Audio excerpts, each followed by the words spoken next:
In order for me to model the Nissan Leaf go-kart, I need actual models of the parts I'll be using in the go-kart. And since the geometry of a lot of these parts are pretty darn complicated, I'm going to do some 3D scanning in the form of photogrammetry, which is basically taking a bunch of photos from different angles and letting a software stitch them together and figure out the distances of everything, and in the end it creates this 3D model. It'll have a good enough resolution that we can figure out how big everything's going to be. That way, so when we're arranging stuff in a CAD file, we can kind of test out how different layouts are going to end up working. And if you want any of the particular files I have in this video, stick around and I'll explain how you can get them too.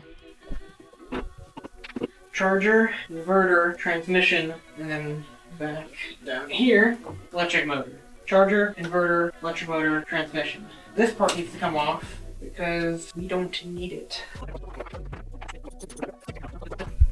Okay, so right here, ooh, wow, it's spider webby. Okay, so this is our output to the, so that's the front on this side, so this is the rear. That is the right side of the car. So this is the right drive axle. That's the left drive axle.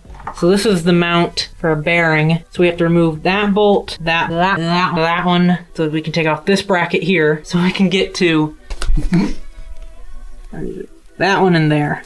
Yeah, there's probably another one in there somewhere. Down below, there's two of them. Oh, yep, there's, two right there.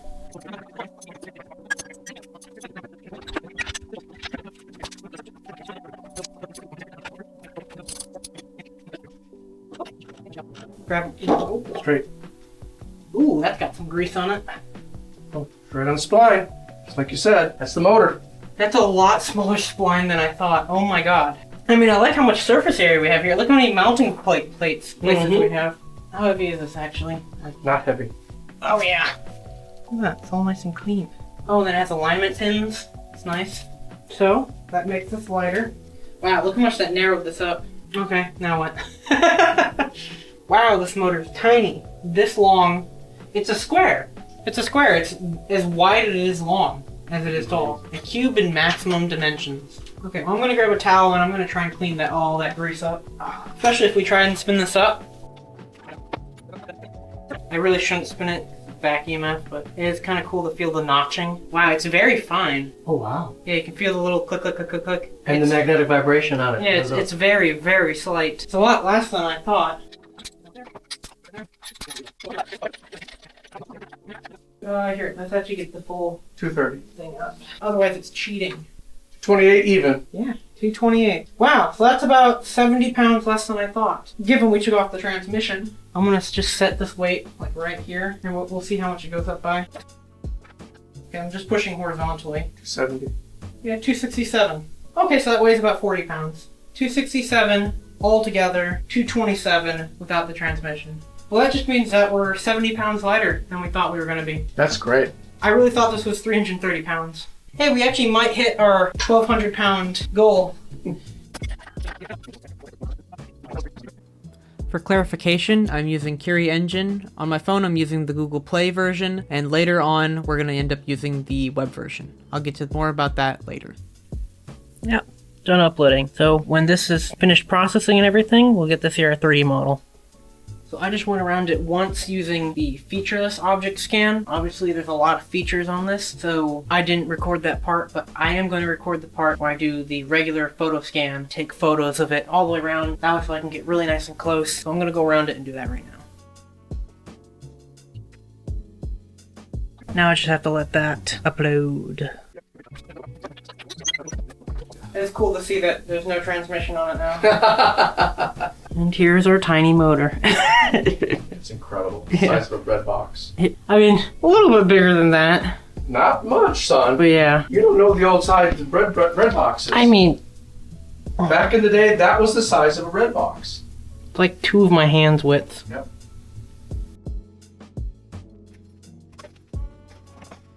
Okay, let's count how many bolts we have. Yeah, 6 bolts holding this top on. There's an additional 2 to take off for this cover plate, an additional 2 inside, that is the 2 cables that are connecting electrical of this to blow, and then yes, we have the coolant line. Now let's get those 2 bolts off, so we can undo the electronics.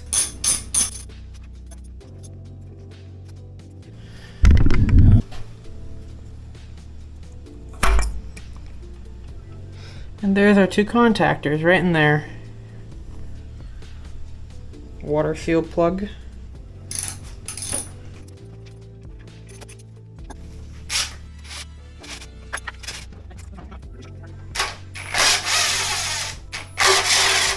So now the charger should just lift straight up. It's gonna break friction, right? No, it should just lift straight up.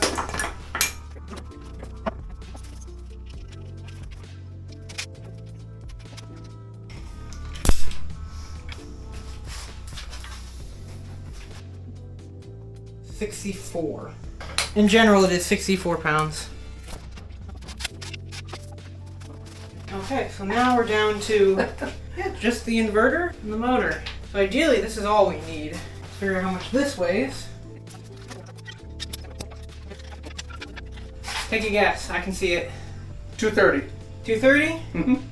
160. That's it? That is 160. It's 160. No, careful. If the chain comes off like it did. It's fine, I got it. That's in, that's in. The actual motor itself is not that much bigger than a Predator 212. This is a 212cc little engine that a lot of people use on go-karts and stuff. This one actually is on my pressure washer, but 212cc is a really, really popular size for engines for go-karts and the like, and for a lot of other things. They're mostly Honda clones and everything. This one's a clone by a Powerhouse, it looks like. A lot of people buy them from Harbor Freight, like the Predator series and everything. But just for an example of like sizing, this, with counting all the stuff on top and everything, it's around 14 inches by around 15 inches and around a foot deep. This is kind of like the Leaf motor in the terms of here's our motor, and then instead of an inverter, we have our carburetor, a muffler, and stuff like that. When this is our gas tank, which would be like our battery pack, but let's ignore that for the second. And it just kind of takes up that top area. So the volume it takes up is pretty close. It's similar. It's about the same sizing, given this is a lot lighter. Given that the Nissan Leaf inverter and motor is 160 pounds, this thing is probably close to 20, something around there. So size-wise, it's not that much different than normal. The only thing that's taking up more room would be a battery pack. And if we had to like compare things, if you just put a massive, like I mean massive gas tank on this thing, it would be around the same size that the Nissan Leaf would have.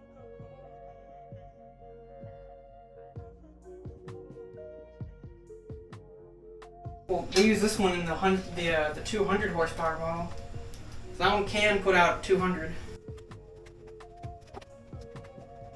211 photos. Hopefully that'll make a better scan.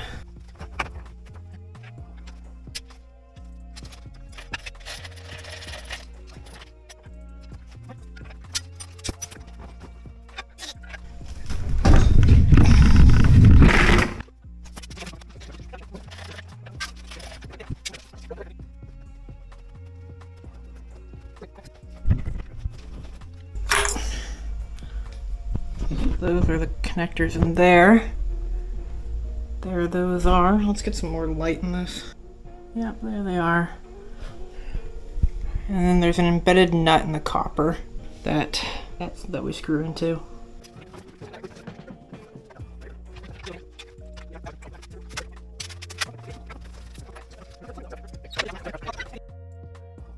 So it's another day. A few days ago, we scanned this and we got our model from that. So now I want to weigh and scan the batteries that are just right out of frame. This is where the batteries have been living for, unfortunately, a few months. They're not sitting on the ground. They are being held up the ground by about half a foot. So we don't have to worry about the, what type of corrosion that is. The voltage isn't draining, even though it's so close to the floor. I've checked it with a multimeter. If I already recorded that, cut to that footage. So let's get the crane scale out and pick up these batteries. Let's pull this out.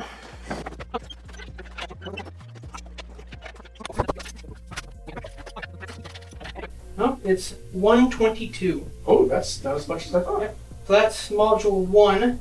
Now let's test. Actually, let's bring this up, take a 3D scan of it, then set it down, bring the second one up, weigh it, and then... So I'm just going to go around take photos, make sure I get all the angles that I possibly can, and see if it can make a good enough model so we can use it in software. So now that I have all of my photos that I like, that I think work, going all the way around, I'm gonna hit submit. I think that would be good. Upload.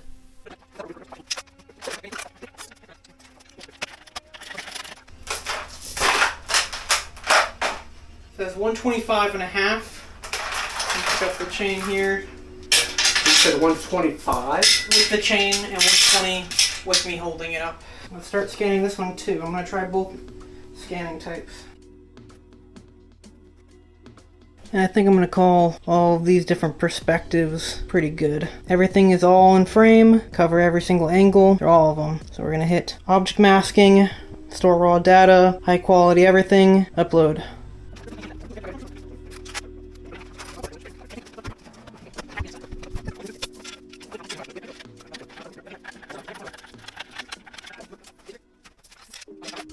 With all the chain is 233.5.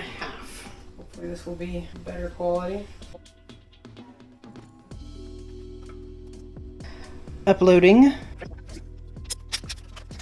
So how much was the batteries again? It was 120, 120, 240, and the other one in the big pack was like 230? 233. Yeah, so that's 450. That's 450 plus 160. 50, 610. Okay, yeah, we're at half of our weight budget. Okay, so a little bit of a time jump. It's been a few months since I did the last 3D scans, but I'm back on it again. I had to get the four-wheeler out of the garage, and so now we're caught up to date a little bit. So now let me 3D scan the rear diffs and the center diff, and since the rear diff is the same as the front diff, I'll just use the same model for that. There's no reason for scanning it twice. And then the drive shaft, and I think, and maybe one of the axles. So let me get that stuff out. The reason why I have the jack out is because now I can do this.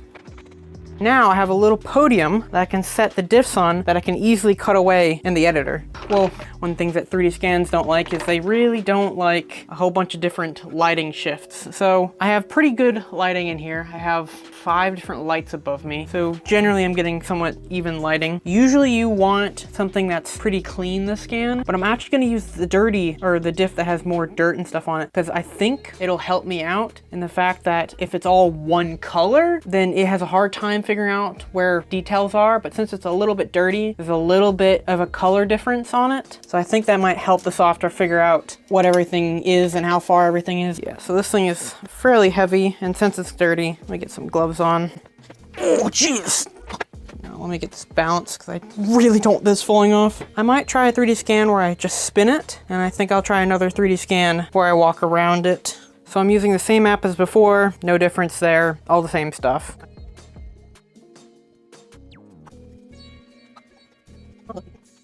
Okay, so that was 203 photos of that. So that should be good. This is the Y38 LSD, high poly count, high texture quality, OBJ, visibility, training the eye, auto masking, and store data. Upload. Wow, 0.6 gigabytes. Okay, well, while that uploads, I'm gonna take this down and get the other diff out. This one's going to be a lot heavier considering it's full. And yes, I do realize I could lower this, set the diff on it, and then raise it up, but eh. Once this finished uploading, I will start scanning this one. Oh, should I take the sensors off? I probably should. Yep, let me take those off real quick. There we go. I just didn't want the wires to confuse the scanning software. Wow, there's not very many mounting points on this one. The other one, there's 3 mounting points in the rear, and there's the 2 rubber bushings in the front on that one. On this one, there's the 2 in the front and 1 bolt in the back. Upload went up. Let's do the next one. 214 photos. I'm gonna call that good enough. This is the G35 VLSD, 613 megabytes. Upload. Get this thing back on. There and there.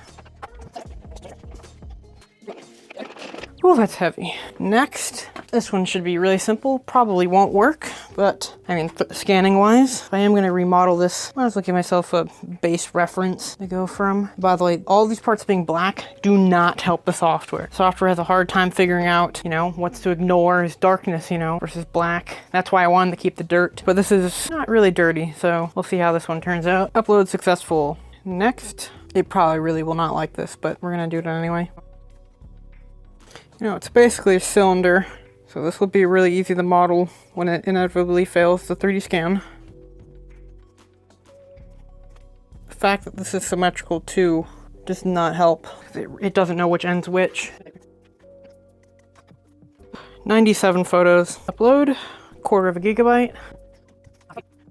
Just want to get this mostly straight. CAD model will probably be wonky anyway, or the 3D scan. I'd like it to be close to what it's going to be. And this is with the wheel hub on here. Oh, perfect. The first 3D scan came back, and it looks so nice. I'll show you all these later, but just preview. Yeah, let's look at that.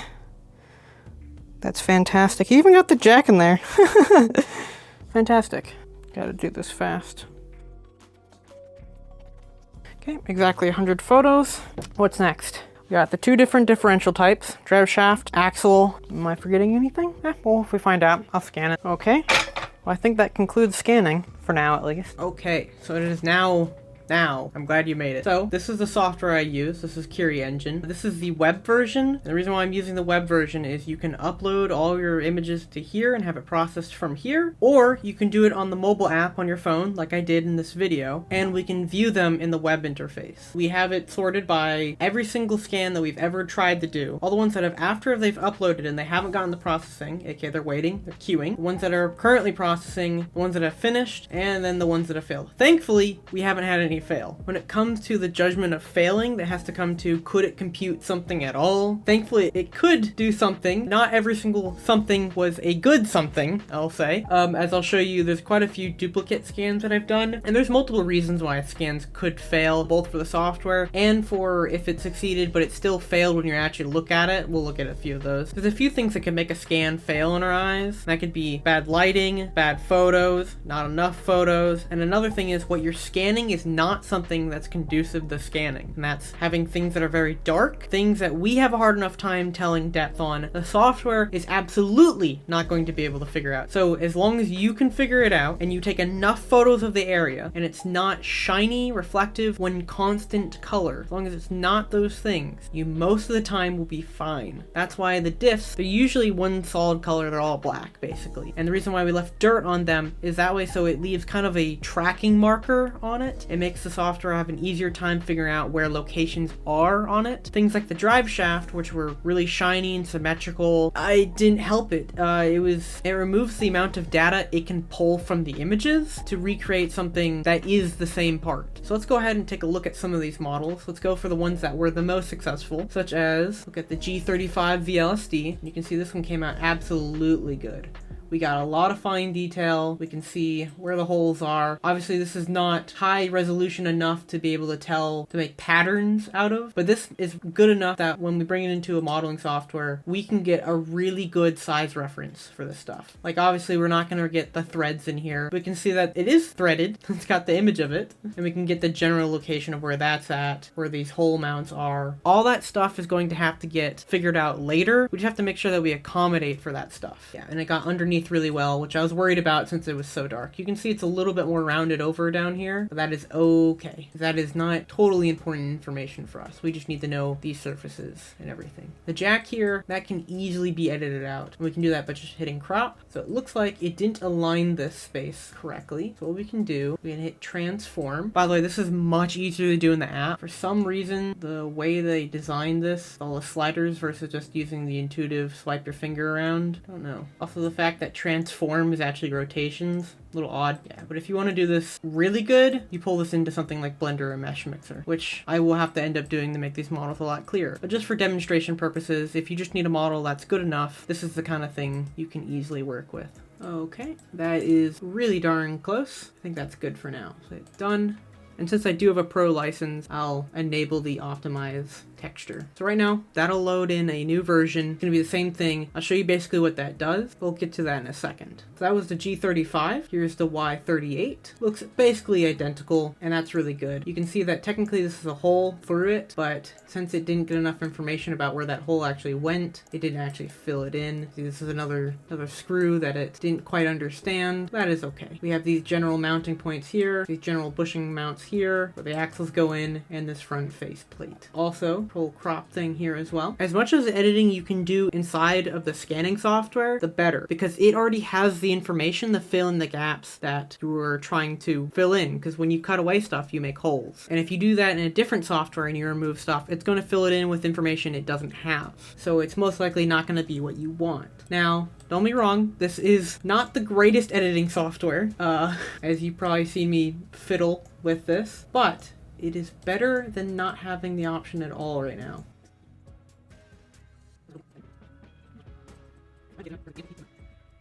Okay, just hit done, finish, rebake.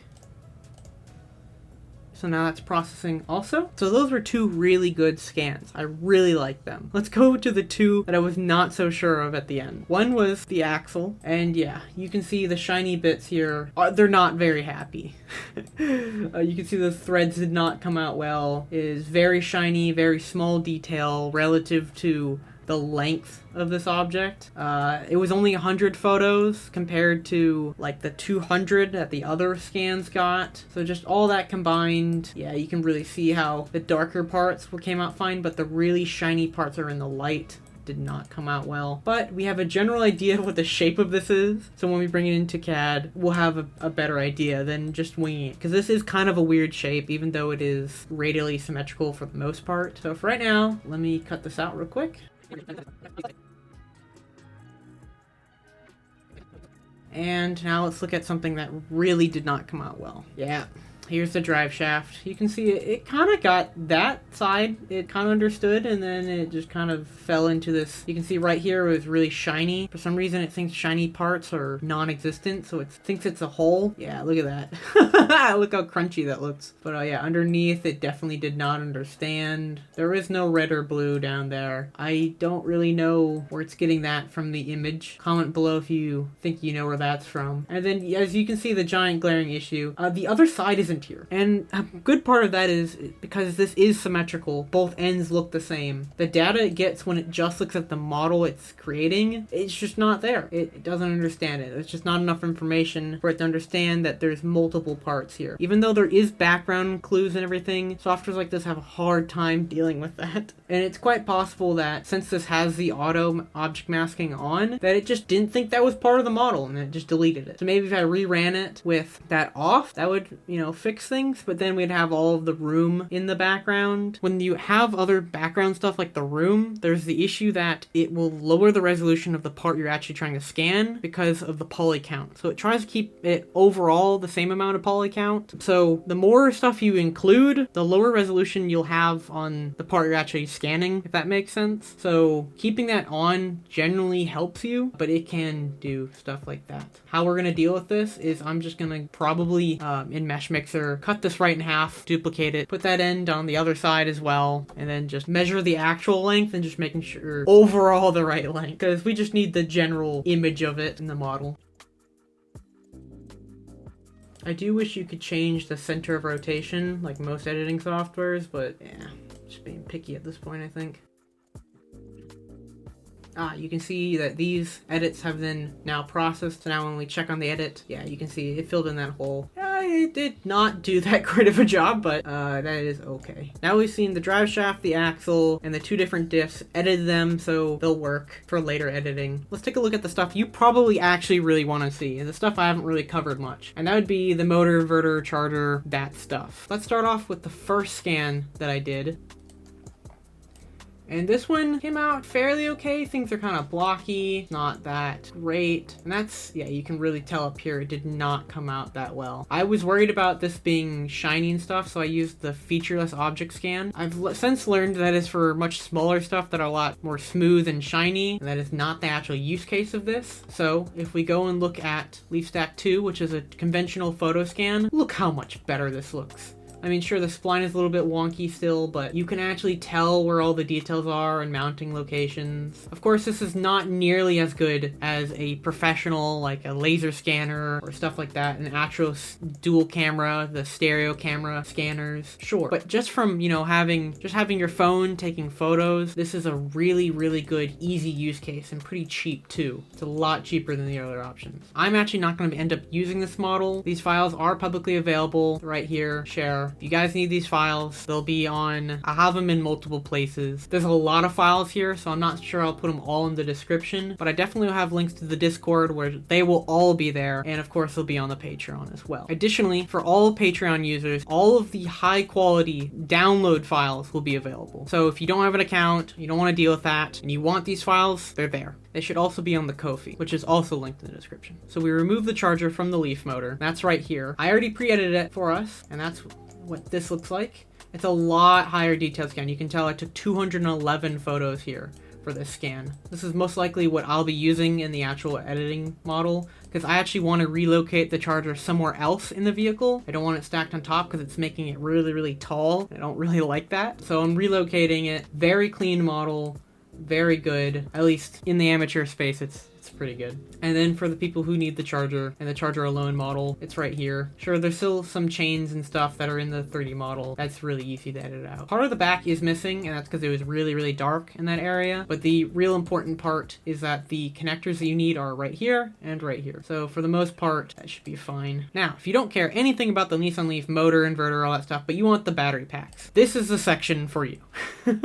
So let's go over that. We have the 3 big chunky modules. Let me show you the edited versions. I had to take a lot of different versions of these scans just because they are really hard to be consistent. Because like the Driveshaft, they're very symmetrical. Like if we look top down, I'm surprised it did as well as it did. On this side, it's good. This is where all the connectors are. We know where those are coming from. Here's our BMS. You can even read the part number off of that. That's fantastic. But you can see on the back here, I apparently just didn't get enough photos, or it was too dark, so that didn't come out as well.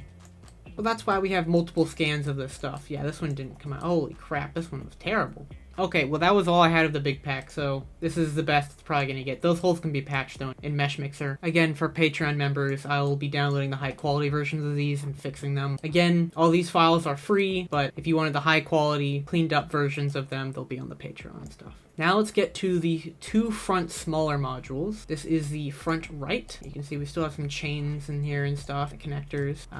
Appears we're missing the whole bottom somehow. Must have been too dark, I guess. But we have the main general shape of everything in here. That was the front right. Now let's look at the front left. Front left, ooh, it does have a bottom. That's good. I haven't looked at these in a bit, but yeah.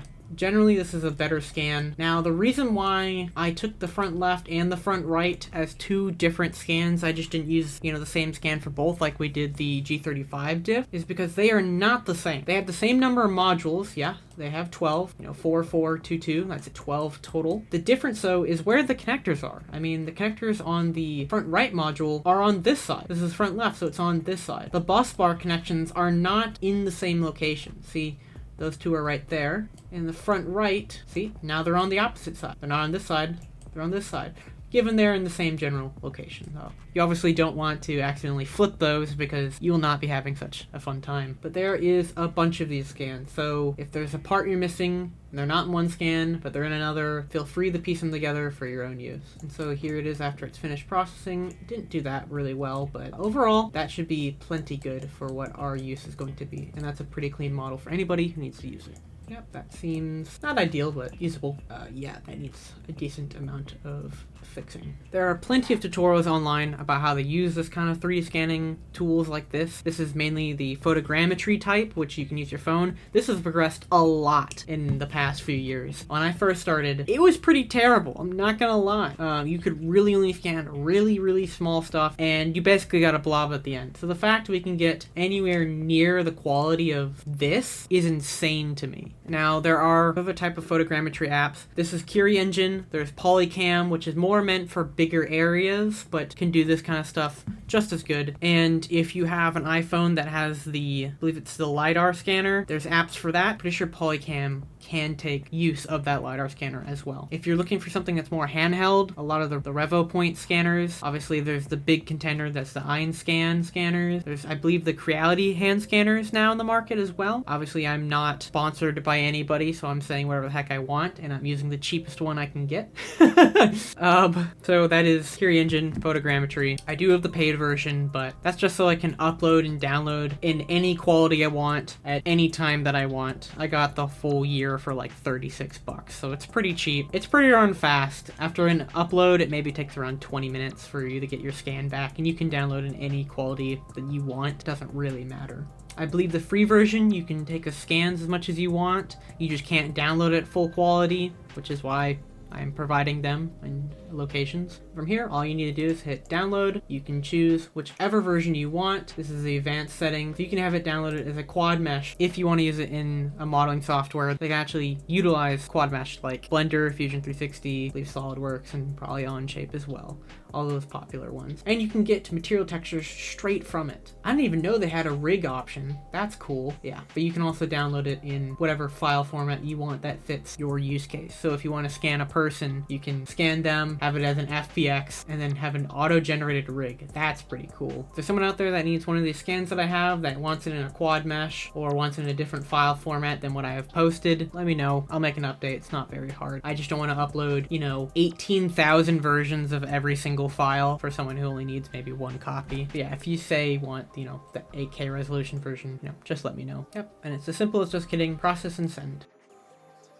So I've downloaded all the files that you see here, and I've gone through and I've cleaned them all up and made a cleaned file. And so I just grouped them all together. So these are all cleaned files. Some have an optional remesh and some don't, but all of them are right here. Now you may notice there is something already suspicious about this, considering the diff is bigger than the motor. So one thing about 3D scanning is it doesn't know the size when it comes to photogrammetry, so you have to tell that in software how big it is. I am currently not anywhere near the parts right now, so I can't actually measure it, but I did go around, I pulled up the wireframe, and you can see I cleaned up all of these models. Like, look how good that looks. This and everything, it looks really good. That one is darker than all the other ones because I'd used a different type of OBJ file. That's it. Cleaned up the full stack scan for anybody who needs all of that as well. I removed all the chains from all the models that had chains holding up stuff. This diff also looks fantastic now. This axle still looks pretty terrible, but it looks better than it did before. Notice how none of the diffs or the axle have the jack in there anymore. That has been removed. Yeah, there's still a little bit of scarring from it from there. Got most of the scarring away from here. You can still see the outline a little bit with the wireframe. Without it, it looks completely smooth. Wireframe shows all. You notice that these are the battery packs. This one came out fairly good. This one came out way better. Like, this is immaculate compared to the other one. It came out really, really well. What you could do is you could mirror this along this axis here, and that should be size-wise, it should be identical to the other one. Obviously, the wires and electronics on this are not legible enough to actually follow, so it's not actually a danger probably to anybody, but don't quote me on that. Here's just the charger itself. Clean that up. That looks all nice and good. Clean underneath. And then here is the main battery pack. This is the one that had the hole in the bottom. None of these models have giant holes through them. I've gone through and I patched them up and given mesh back into areas that there should have been material. So yeah, they all are solid models now. If you wanted to, you could 3D print these. Obviously, they're not the scale right now. If I bring up the grid, you can see that the grid is in the scale of millimeters. Pretty sure this battery pack is not. Pretty sure that's not less than 10 millimeters. These will have to be scaled. It's currently 8 a.m. I've been working on this since 2 a.m. So a good 6 hours later of getting this all re-topology all gold. However you pronounce that. Re-topologizing. Anyway, just to wrap up this video because it's getting kind of long, all of these files are available to you for free. If you want to pay for Kiri Engine to get the high quality downloads, go right ahead. I'm also, like I said, offering the cleaned versions that I have done. None of this is to scale. By the time that these are uploaded to Patreon, I believe these will be scaled properly. Don't quote me on that right now because I am uploading this video almost the day of you're seeing it. So I might be a day or two behind on uploading this stuff. But if you need it for some reason or rush right now, all these files are immediately ready and available for you for free. All that stuff, links in the description.